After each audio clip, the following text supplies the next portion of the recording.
बिहार में क्या अब राजनीतिक बदलाव फिर से होने वाला है? कुछ बड़ा होने वाला है क्या? क्या फिर से इतिहास दोहराया जाएगा? क्योंकि जिस तरह से बैठकों का दौर चल रहा है, जिस तरीके से फीडबैक मांगा जा रहा है, डिप्टी सीएम से फीडबैक मांगा जा रहा है, और जिस तरीके से मुलाकातों का दौर पटना से लेकर के दिल्ली तक चल रहा है, उससे लग रहा है कि कुछ ना कुछ तो है, कुछ कोई ना कोई सुगबुगाहट तो है अंदर खाने। तो आखिरकार ये क्या चल रहा है? नीतीश कुमार क्यों डिप्टी सीएम से पूछते हैं कि भैया आप बताइए हमें कि क्या क्या चल रहा है? क्यों सम्राट चौधरी दिल्ली जाते हैं? क्यों विजय सिन्हा प्रधानमंत्री मोदी से मिलते हैं? आखिरकार ये दिल्ली से लेकर के पटना तक, पटना से लेकर के दिल्ली तक, और सब कुछ जो चीजें चल रही है अंदर खाने बंद कमरों के बीच में बातचीत हो रही है, नीतीश कुमार जन सुनवाई में पहुंच जाते हैं, चल क्या रहा है सब कुछ, ये समझेंगे आज की इस खास पेशकश में। नमस्कार, मैं हूं डॉक्टर सुरजीत सिंह और आप देख रहे हैं वाईबीएन बिहार झारखंड। और हमारे साथ इस पेशकश में जुड़ गए हैं, इस परिचर्चा में जुड़ गए हैं वरिष्ठ पत्रकार दीपक गौड़ जी। नमस्कार दीपक जी, स्वागत है आपका। जी नमस्कार सुरजीत। तो जिस तरीके से आजकल बिहार की राजनीति में, या यूं कहें कि राजनीतिक फिजाओं में चीजें घूम रही है, जिस तरीके से राजनीतिक गलियारों में चर्चा चल रही है, और ये लग रहा है कि जो कुछ हो रहा है कुछ ना कुछ तो है, सामने सब कुछ सामान्य दिखाने की कोशिश और अंदर खाने कुछ ना कुछ तो पक रहा है। तो दीपक जी, कौन सी खिचड़ी पक रही है बिहार में? देखिए कल ईद गई है सुरजीत जी, और अभी खिचड़ी पकना तो वेजिटेरियन लोगों के हिस्से में ही आएगा। और जिस तरह से नीतीश कुमार जो अपनी खिचड़ी पका रहे हैं उसमें क्या क्या सामग्री डली गई है ये इस टाइम इम्पोर्टेंट है। सरकार बिहार में बनती है एनडीए की, और उसके बाद ही जैसा विपक्ष लगातार आरोप लगा रहा था कि इस बार का पूरा कार्यकाल नीतीश नहीं कर पाएंगे, कुछ होता भी वैसा ही है। बीच में ही नीतीश कुमार को कुछ महीने की सरकार चलाने के बाद राज्यसभा की ओर रुख करना पड़ता है, और वो खुद कहते भी कि उनकी मन की इच्छा थी कि वो सभी सदनों में काम कर सके। उसके बाद फिर देखिए एक व्यवस्था बदलती है और उनके डेप्यूटी सम्राट चौधरी को सीएम बना दिया जाता है। बयान आता है जदयू की तरफ से कि जो पूर्व के सालों में हुआ वो अब जदयू देना जा रही है। पूर्व में छोटे भाई होने के बावजूद बीजेपी ने हमें सीएम की कुर्सी दी और अब हम उनको रिवॉर्ड कर रहे हैं, उनको राज्यसभा भेज दिया जाता है। और इस पूरे घटनाक्रम में तब से लेके अब तक लगातार हर दिन एक नई खबर, एक नया घटनाक्रम बहुत तेजी से उभरता हुआ नजर आता है। जेडीयू के अंदर जिस दिन से यह बात तय हुई कि नीतीश सीएम की कुर्सी छोड़ेंगे और वो राज्यसभा जाएंगे, जदयू के अंदर एक उथल पुथल सी मची हुई, पद को लेके, पार्टी को लेके, संगठन को लेके। और अब उसकी वो इस स्थिति में आ चुकी है कि पार्टी के लोग ही हर दूसरे दिन बड़े बड़े आरोप लगा रहे हैं। आनंद सिंह उसमें एक बहुत बड़ा नाम है, आनंद मोहन सॉरी, वो बहुत बड़े बड़े आरोप लगा रहे हैं और लगातार आरोप लगा रहे हैं। और इस सब से पार्टी की छवि, जदयू की जो छवि थी, वो उसको अच्छा खासा डेंट तो लगा है। पार्टी जितनी मजबूती के साथ बिहार में नजर आती थी, जदयू की बिहार में जिस तरह से एक एक एक एक स्थिति थी, जितनी मजबूत स्थिति थी, आज के समय में केवल पिछले अगर एक महीने की बात कहें, या जब से नई सरकार बनी है, जब से नीतीश कुमार राज्यसभा गए तब से लेके अब तक में पार्टी के अंदर जो अनुशासन था वो पूरी तरह से खत्म होता नजर आया। पार्टी के अंदर जो संगठन की एक रूपता थी, जो बल था एकजुटता का, वो खत्म होता हुआ नजर आया। पार्टी के अंदर द्वेष नजर आया, विद्वेष नजर आया, एक दूसरे पर लांछन नजर आए, एक दूसरे पर तंज नसन आए, कटाक्ष नजर आए, और करने वाले अंदर के ही। पार्टी को यह तक बोल दिया गया कि पार्टी में जो दो धड़े हैं उसमें एक धड़ा बीजेपी को सपोर्ट करके जदयू को खत्म करने की राह पर है। और ये कहीं किसी बाहर के आदमी ने नहीं बोला, ये जदयू के भीतर से ही आवाजें निकली। बहुत लोगों ने मुखर तरीके से खुद बोला और कुछ चुपचाप उस नैरेटिव को हवा देते रहे। ये जो पूरा सियासी घटनाक्रम हुआ है, इसने नीतीश कुमार को एक बार फिर मजबूर कर दिया है कि वो पार्टी की कमान अपने हाथ में पूरी मजबूती के साथ पकड़े रखे। देखिए, जब राज्यसभा इनके जाने की बात हो रही थी, जब इनके सीएम पद से हटने की बात हो रही थी, तब बहुत सारे नाम आए कि ये अब पार्टी की कमान संभाले। उस समय ये भी बात हुई कि दिल्ली धड़ा जो है वो अब ओवरलैप कर जाएगा पूरी पार्टी को, और जो बिहार धड़ा है वो अब नीचे की तरफ जाता हुआ नजर आएगा।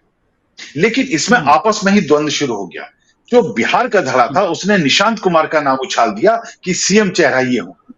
आनंद फानन में उनको स्वास्थ्य मंत्री बनाया गया। लेकिन पिछले दिनों की जो लगातार तस्वीरें आ रही हैं, जिस तरह से निशांत कुमार को लेके एक नैरेटिव बनता हुआ नजर आ रहा है, जिस तरह से उनकी फुटेज नजर आ रही है, जिस तरह से उनकी वीडियो और उनकी एक्टिविटी नजर आ रही है, उसको लेकर भी सवाल खड़े होने शुरू हो गए।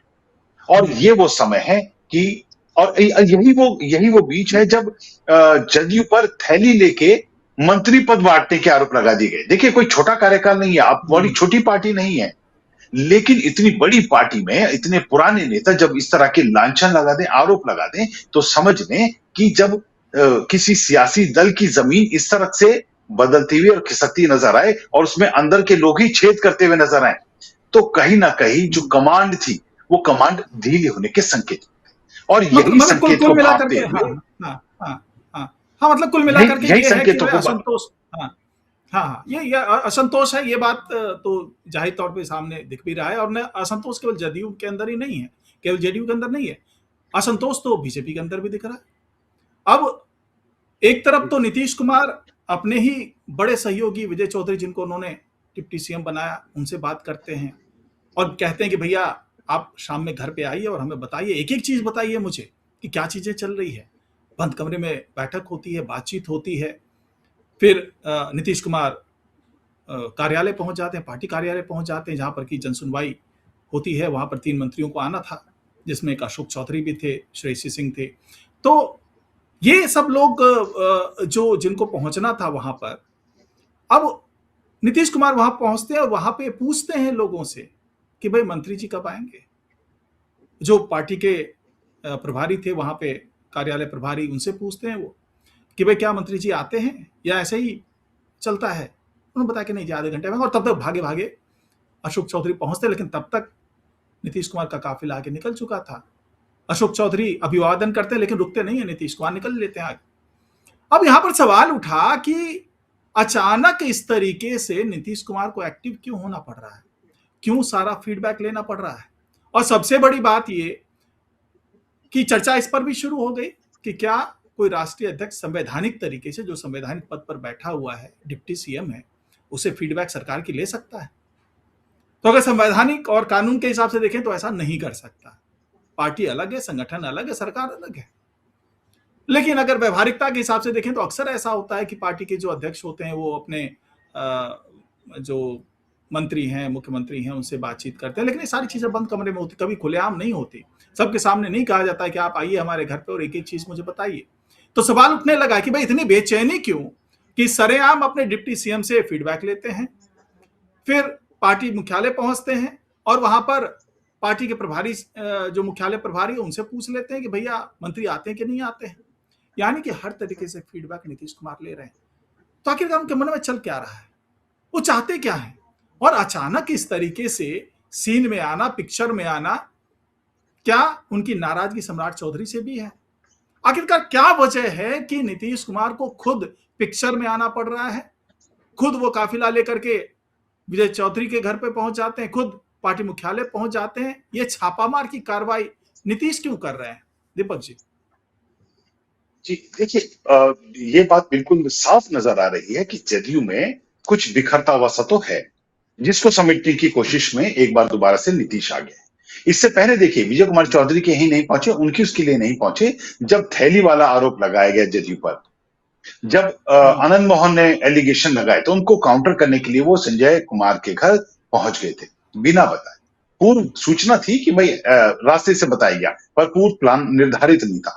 अब तक वो नीतीश कुमार जिनके यहां जाने के लिए, जिनके आवास पर पहुंचने के लिए मंत्री लोग कतार लगा के रखते थे, क्योंकि वो बहुत सर्वमान्य नेता बिहार के ही थे, लेकिन उन्हें अपने कुनबे को बचाने के लिए अब अलग अलग जगह जाना पड़ रहा है और काउंटर पार्ट के लिए बकायदा लोग अपॉइंट करने पड़ रहे हैं। देखिए, वो खुद निर्धारित कर रहे हैं इस टाइम कि किस किस की कहां फील्डिंग लगाई जाए, और उनको इसके लिए लोगों को चिन्हित करना पड़ रहा है। बहुत आसान लगता होगा कि अभी जो जदयू विधायक दल का नेता जो था, वो श्रवण कुमार को चुना गया, लेकिन ये भी एक बहुत सुनियोजित रणनीति के तहत उनको किया गया। श्रवण कुमार अब के नहीं है, तब के हैं जब समता पार्टी के केवल 7 विधायक हुआ करते थे, तब से इनके साथ है और बहुत इनके करीबी हैं और जदयू के मौन सिपाही कहे जाते हैं।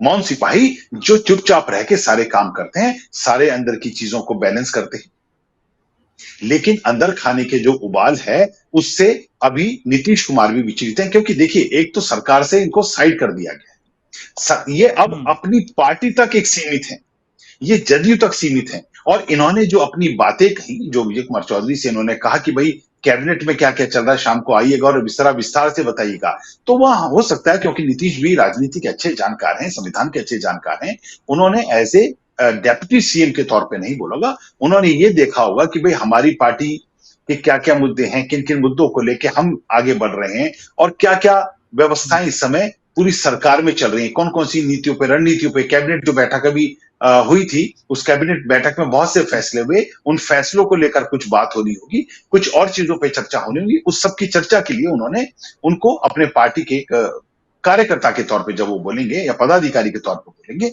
उनको अपने यहाँ बुलाया और उस पर बात करनी चाहिए होगी, क्योंकि वो भी जल्दी में थे और दोनों ही बहुत सारी बातें चलते चलते में भी हुई हैं ये। तो हमारा कहना यह है कि नीतीश कुमार इस समय हड़बड़ी में तो हैं। और आपने अभी एक बात कही कि ये जो हड़बड़ी है, ये जदयू में नहीं, ये बीजेपी में भी नजर आ रही है। बिल्कुल आपने बात सही कही, ये उसमें नहीं, ये सरकार में भी नजर आ रही है। सरकार बहुत सारे मुद्दों पर अभी उलझी हुई है, घिरी हुई है, सरकार का राजस्व बिल्कुल खाली है, उसकी व्यवस्था के लिए ये बहुत सी नीतियां बना रहे हैं, उसमें फेल होते, बहुत सारी चीजों में ये फेल होते भी नजर आ रहे हैं। जहां राजस्व मंत्रालय और कृषि मंत्रालय का भी पिछले दिनों का जो पूरा खेला सा हुआ है कि राजस्व मंत्रालय विजय कुमार सिन्हा से हटाकर दिलीप जायसवाल को दे दिया गया, और उसके बाद विजय कुमार सिन्हा खुले मन से भी ये कहते हुए नजर आए कि भाई हम जिस विषय की परीक्षा के लिए पढ़ाई कर रहे थे, जब उसका एग्जाम का टाइम आया तो हमारा सिलेबस चेंज कर दिया गया, हमारा पेपर चेंज कर दिया। तो ये तो ऐसा नहीं है कि उन्हीं के घर में हो रहा है। और यही बल नीतीश कुमार को मिला है कि भाई हमारे अपोजिशन में जो बड़े भाई की भूमिका में इस बार हमारे साथ आए हैं, उनके यहां भी स्थितियां अच्छी नहीं है। इस समय इनको ये टाइम मिल गया है बहुत अच्छे तरीके से दोबारा से स्टैंड करने के लिए, खड़े होने के लिए। तो ये उन कवायदों में जुटते हुए नजर आ रहे हैं, पूरी पार्टी की कमान एक बार दोबारा से अपने हाथों में लेते हुए नजर आ रहे हैं, क्योंकि जो धड़ों में बढ़ती हुई जदयू है, जिसका एक छोर दिल्ली और एक छोर बिहार में नजर आ रहा है, एक छोर दिल्ली के नेताओं की ओर झुकाव में नजर आ रहा है, जिनको कहा जा रहा है कि ये बीजेपी के सो कॉल्ड लोग हो गए हैं और आने वाले समय में ये जदयू को खत्म करके बीजेपी में ही समाहित कर देंगे। दूसरा धड़ा जो बहुत प्रो हुआ, उन्होंने आनंद फानन में निशांत कुमार का नाम उछाला, ताकि निशांत कुमार के बलबूते या निशांत कुमार के चेहरे को दिखाते हुए उनकी सियासत भी आगे चलती जाए। इसमें भी कुछ नाम छूट गए, इसमें भी चेतन आनंद जैसे लोगों के नाम छूट गए, तो आनंद मोहन ने उस पर बगावत कर दी। बगावत केवल आनंद मोहन तक नहीं, और भी बहुत सारे नाम हैं जो नाराज हैं, पार्टी में बैलेंस नहीं, पार्टी के जो पूरा उन्होंने एक जना इंफ्रास्ट्रक्चर जो बना है, जो नए समीकरणों से पूरी पार्टी को गूंथा जा रहा है, उससे जदयू के लोग पूरी तरह सेटिस्फाइड नहीं है, बहुत सारे लोग खफा हैं। आनंद मोहन ने शुरुआत में आके बोल दिया, लेकिन धीरे धीरे कुछ और लोग भी बोलते हुए तो नजर आएंगे। तो यही मुख्य कारण मुझे तो नजर आता है कि नीतीश ने कमान अपने हाथों में संभाला। हाँ, लेकिन अब सबसे बड़ी बात यह है कि यहाँ पर जो राजनीतिक जानकार हैं, विश्लेषक हैं, वो इसको एक दूसरे तरीके से भी देख रहे हैं। ये उस दौर को याद कर रहे हैं जब जीतन राम मांझी मुख्यमंत्री हुआ करते थे।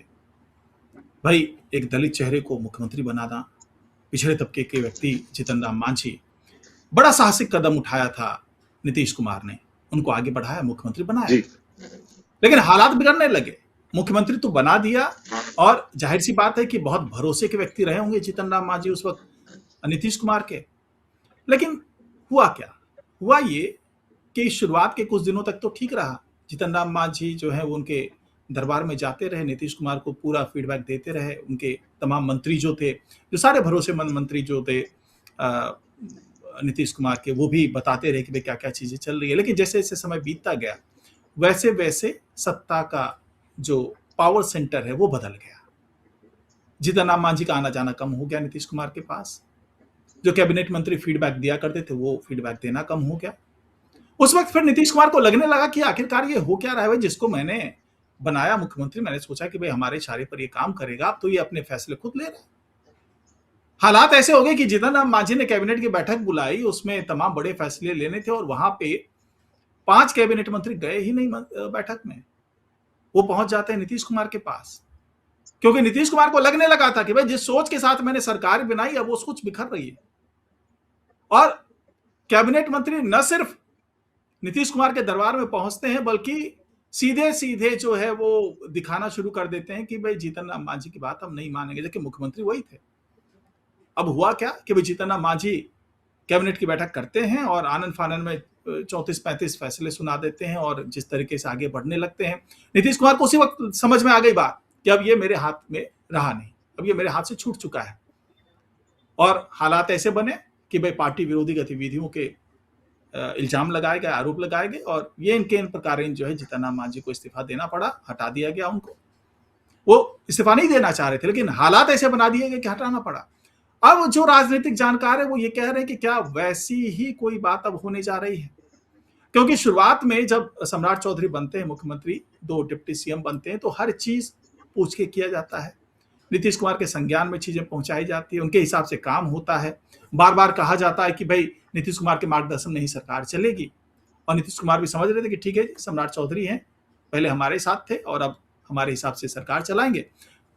तब तक तो विजय चौधरी भी हर रिपोर्ट जो है पहुंचा रहे थे नीतीश कुमार के पास, जो विजेंद्र यादव है वो भी हर रिपोर्ट पहुंचा रहे थे, सम्राट चौधरी भी बात कर रहे थे। लेकिन धीरे धीरे ये फासला बढ़ने लगा, एग्जैक्टली वैसा ही जैसा कि जीतन राम मांझी के टाइम में हुआ था। और ये फासला इतना बढ़ गया कि नीतीश कुमार को ये लगने लगा कि भाई अब तो ये फिर हाथ से निकल रही है सरकार। तो जो जानकार है वो यही कह रहे हैं कि कहीं इतिहास दोहरा ना दिया जाए। ये भी बात है कि हो सकता है कि भाई नीतीश कुमार जो है वो अब वापस यहाँ की सक्रिय राजनीति में ना आए, लेकिन ये तो देख रहे हैं कि भाई उनका बेटा अब आ चुका है और हो सकता है कि भाई वो पुत्र मोह में अब बंध रहे हों कि भाई अगर ये सरकार मेरी बात नहीं मानता है तो इससे बढ़िया कि मैं अपने बेटे को ही बना दूं। तो क्या ये सोच भी चल रही है अंदर खाने से कि नीतीश कुमार कहीं एक बार फिर से इतिहास न दोहरा दें, एक बार फिर से कई शर्तों की गठरी बीजेपी के ऊपर न डाल दें? दीपक जी, आपको क्या लगता है? जी बिल्कुल बिल्कुल। देखिए यही बातें जो हम लगातार कह रहे हैं कि जो 2 धड़ों की बातें जो हो रही हैं, ये कयास तो लगातार लगाए जा रहे हैं और ये कयास, इन कयासों का जो आधार था वो यही था कि इस बार अगर इस तरह की स्थिति आएगी तो क्या जदयू उतनी पावरफुल अंदर से रह गई है कि वो एकजुट होकर बाकी लोगों को साइड कर देगी और वो किसी दूसरे के साथ या इतनी बहुत मजबूत शर्तों के साथ वो अपना क्या कहते हैं सरकार को दोबारा से हिलाकर फिर से कुर्सी पर आ जाएंगे। क्या इस बार वाली स्थिति नजर आती है? मुझे नहीं लगता कि वाली स्थिति नजर आती है, क्योंकि बहुत सारे लोग, जदयू के बहुत सारे विधायक, जिसमें दिल्ली वाले धड़े और हम बिहार वाले धड़े की बात करते हैं, तो दिल्ली वाले धड़े से जुड़े हुए जो लोग हैं, जैसे राजद भी आरोप लगाता हुआ आ रहा है कि बहुत सारे जो जदयू के विधायक हैं या बहुत सारे नेता हैं वो एज ए बीजेपी के एजेंट के तौर पे काम कर रहे हैं। ये अप्रत्यक्ष हमले हैं, पर इनके अगर निसार समझे जाएं तो यही कहा जा रहा है कि इस बार उतनी पावर के साथ जदयू शायद ही कुछ ऐसा बड़ा उलटफेर कर पाए, क्योंकि बहुत से नेता अब हाई कमान के साथ, दिल्ली कमान के साथ, जो अपना बहुत आगे का बड़ा राजनीतिक विजन सोच रहे हैं, देख रहे हैं, वो लोग अब शायद जदयू के साथ इतना बड़ा खेल के साथ रहकर इतना बड़ा खेल करने में शायद नीतीश कुमार का साथ ना दे। बीजेपी भी इस चीज को जानती है और बीजेपी ने इसके लिए अपनी फील्डिंग पहले से लगा ली है। बीजेपी ने अपनी जो फील्डिंग की उसके तहत अब ऐसा नहीं हो पाएगा कि नीतीश कुमार जब चाहे अब अपनी मनमर्जी से चीजों को बहुत तेजी से करा ले जाएंगे। अगर ऐसा होता तो डिप्टी सीएम निशांत कुमार बनते, लेकिन कहीं ना कहीं अगर मगर की जो राजनीति है, जो सियासी समीकरण है, या जो भी अब पूरा एक नैरेट किया गया है, जो भी एक एल्गोरिथम बीजेपी ने इस सरकार में फिट किया है, उसमें अब नीतीश कुमार को अपनी सियासत में इसी तरह से आगे बढ़ना होगा, क्योंकि बहुत बड़ा उलटफेर वो चाह कर भी नहीं कर पाएंगे। हो सकता है उनकी पार्टी अगर वो इस तरह का स्टैंड ले तो इसी आधार पर टूट जाए और इनके सारे विधायक बीजेपी के साथ हो जाएं। राजद के बहुत से विधायक जो हैं जैसे लगातार बोला जा रहा है कि वो जदयू के संपर्क में है, और माफ की, जदयू के संपर्क में, बीजेपी के संपर्क में है, लोक जनशक्ति पार्टी के चिराग पासवान कहते हैं हमारे संपर्क में। तो अब स्थिति उतनी उतनी विकट नहीं है। उतने देखिए, आशंकाएं सियासत में कभी भी कुछ हो जाए, किस आदमी का क्या, कोई अपनी अगर सियासी आत्मदाह करना चाहता है तो वो फैसले कुछ भी ले सकता है, किसी भी तरह से लिए जा सकते हैं। आप देखिए कि कैसे कर्नाटक में जो है एकदम से सिद्धरमैया और डीके शिव कुमार के बीच में, वो तो एक ही पार्टी के थे, उनके बीच क्या हुआ, किस तरह से वहां राजनीति पलट गई। तो इस तरह से यहाँ राजनीति पलटेगी, इसकी आशंका मुझे कम लगती है कि बीजेपी इस बार बहुत सारे अपने प्यादों को, अपने घोड़ों को, अपने वजीरों को, अपने ऊंट हाथी को, इन सब को एक बहुत अच्छे से फील्डिंग करके सजा के तब सत्ता में आई है। और इस बार उनकी जो फील्डिंग है उसमें नीतीश कुमार एक मोहरा बन के, भले ही वो उनको संज्ञा जो है वो राजा की दी हुई है, पर वो राजा जो सिंपल एक एक चाल चल पाएगा, बस उतनी तक है। वो राजा ऐसे वाली भूमिका में अब शायद नीतीश कुमार नजर ना आ पाए, जो पूरे गेम में एक विध्वंसक बचा के वो पूरी सत्ता ही पलट दें और दूसरे खेमे को पूरी तरह से नेस्तो नाबूद कर दें। अब वो केंद्र वाला जो डर इनके पास था वो भी शायद कहीं ना कहीं हल्का पड़ता हुआ तो नजर आ रहा है। मुझे ऐसा हाँ लगता है। हाँ, अब सबसे बड़ी बात यह है कि ठीक है, हम ये नजरअंदाज कर देते हैं और इस संभावना को, या यूं कहें आशंका को भी, अगर बीजेपी की तरफ से सोचें तो ये आशंका जी है कि नीतीश कुमार जी ऐसा जी कुछ कर बिल्कुल। पाएंगे। संभावना को हम दरकिनार कर देते हैं, लेकिन सबसे बड़ी बात यह है कि बीजेपी के अंदर भी तो उठापटक चल रही है। भाई, ऐसी क्या जरूरत पड़ गई कि विजय सिन्हा पहुंचते हैं दिल्ली, प्रधानमंत्री आवास पर पहुंचते हैं, और पीएम मोदी इतने बिजी, इतने व्यस्त व्यक्ति 45 मिनट समय देते हैं। 45 मिनट तक विजय सिन्हा और पीएम मोदी के बीच में बातचीत होती है। आखिरकार ऐसी क्या वजह आ गई? और सबसे बड़ी बात, इस दौरान सम्राट चौधरी भी दिल्ली में डेरा डाले रहते हैं, और जाहिर सी बात है, सम्राट चौधरी अगर वहां गए हैं तो किसी ऐसा सांस्कृतिक कार्यक्रम में शामिल होने तो गए नहीं हैं। वो भी अपना खेमा जो मजबूत कर रहे हैं, अलग अलग नेताओं से मिल रहे हैं, भले बंद कमरे में मीटिंग हो रही है। और जो मैंने शुरू में ही कहा था इस प्रोग्राम में कि बंद कमरों में मीटिंग हो रही है, और मीटिंग केवल जेडीयू की नहीं हो रही, मीटिंग बीजेपी की भी हो रही है। बीजेपी के भी जो बड़े नेता है वो भी मिल रहे हैं।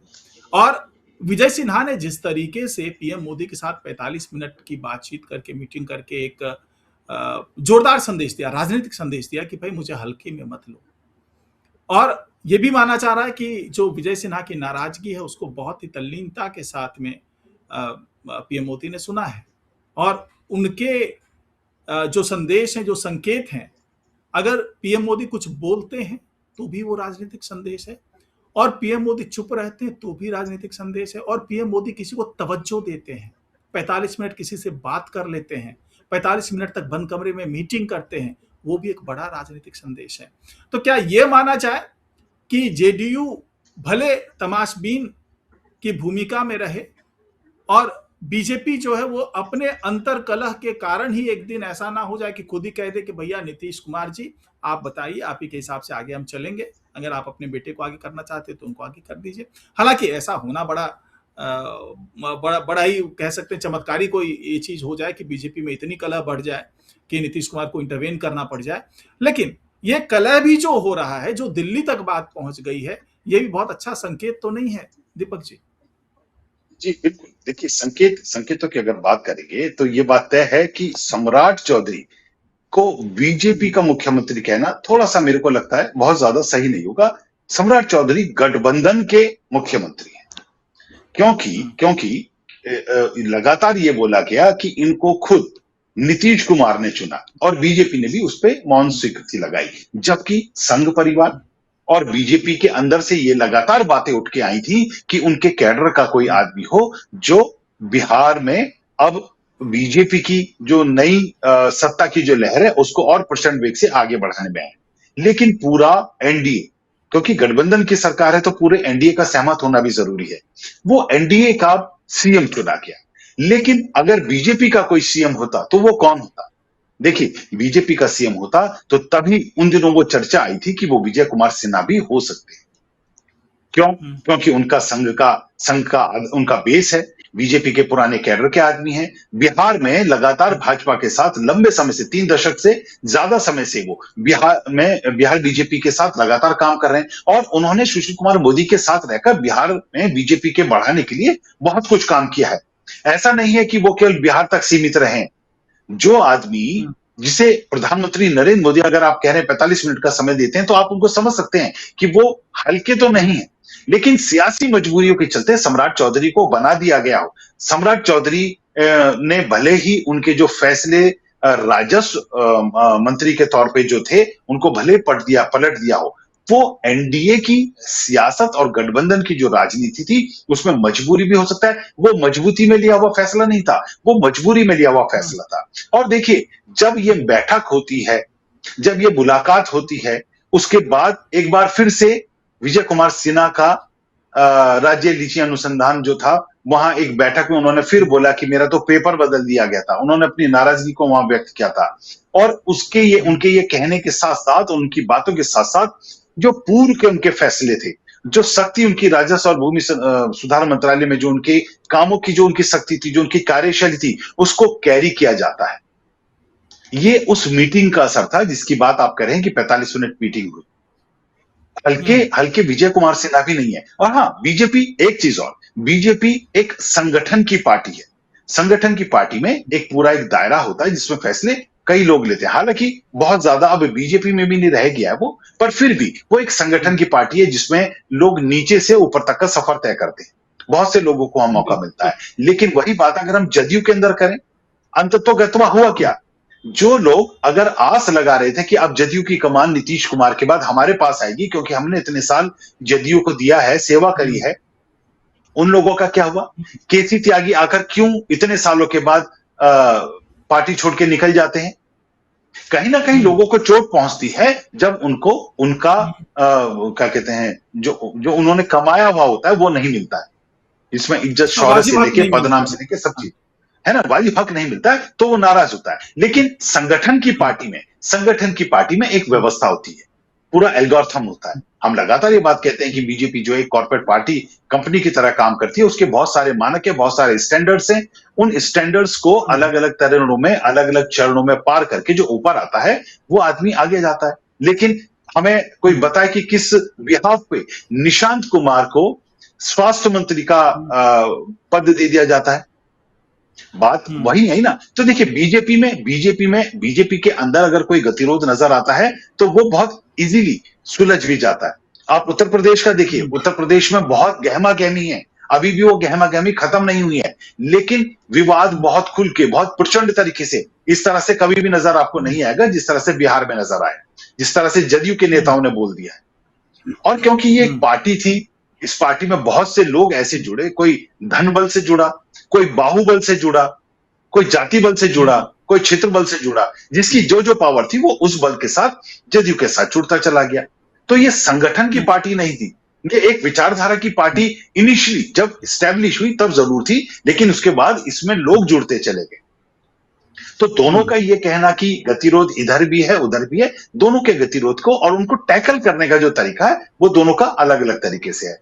बात दोबारा से वहां पे आते हैं कि नीतीश कुमार जो हैं वो कितना प्रो जो हो गए हैं, जो नजर आ रहे हैं, उसके पीछे के कारण बात वहीं आके खत्म आती है कि नीतीश कुमार ये बात जान रहे हैं कि उनकी पार्टी की स्थिति भी अच्छी नहीं है, पार्टी धड़ों में बढ़ती नजर आ रही है, पार्टी पे वो एलिगेशन लगते नजर आ रहे हैं, उस सुशासन सरकार पे एलिगेशन लग रहे हैं, जो सुशासन की व्यवस्था जिसके चलते नीतीश कुमार को सुशासन बाबू कहा जाता था, उस पर इतने बड़े एलिगेशन लगते हैं कि पैसा लेकर पद दिए जा रहे हैं।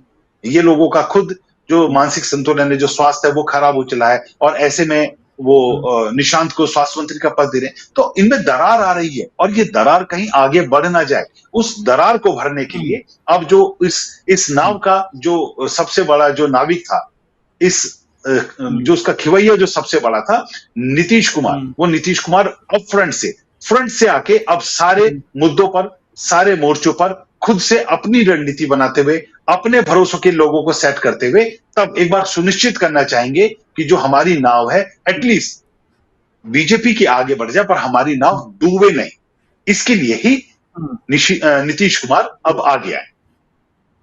जी, जी, बिल्कुल, मतलब कुल मिलाकर के ये कहा जाएगा कि सरकार तो चल रही है बिहार में, बदलाव होगा, नहीं होगा ये बात की बात है, लेकिन अस्तित्व की लड़ाई सब लोग लड़ रहे हैं, चाहे बीजेपी के बड़े नेता हों, जी, चाहे जेडीयू के नेता बिल्कुल। हों या फिर नीतीश कुमार खुद। ये यहाँ पर अभी अब अस्तित्व की लड़ाई चल रही है और इस अस्तित्व की लड़ाई में हो सकता है बड़ी-बड़ी जैसे कुर्बानियाँ दी जाती है अस्तित्व की लड़ाई में, कहीं ऐसा ना हो कि कोई बड़ी कुर्बानी ले ली जाए इसमें और उसके बाद बदलाव होता हुआ नज़र आए। तो आज की पेशकश में फिलहाल इतना ही। बहुत-बहुत धन्यवाद दीपक जी हमारे साथ जुड़ने के लिए। नमस्कार। शुक्रिया सुरजीत जी।